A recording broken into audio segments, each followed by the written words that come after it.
ชาวบ้านฟ้าลงเลยเนี่ยป่ามันแห้งๆเนาะ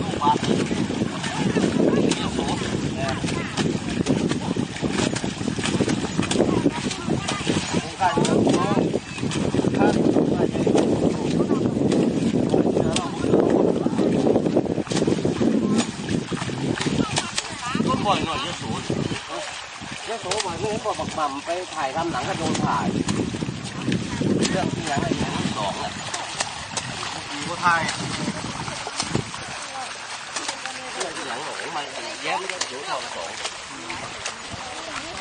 เรื่องว่ากองถ่ายก็คือโลดฟ้าลง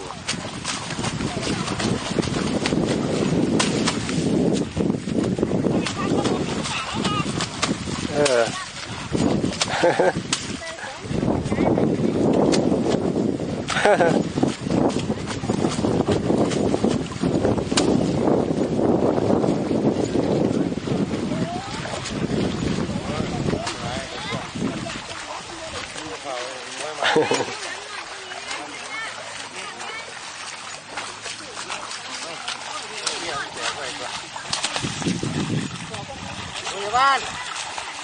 ว่างานเนี่ยอยู่มาจะมาช่วยคนทั้งหมดก็อายกล้องตัวเห็นแต่ร่างกายโมโหแล้วคุยว่ะมันว่าร่างที่เกี่ยวต้องใส่ง่าย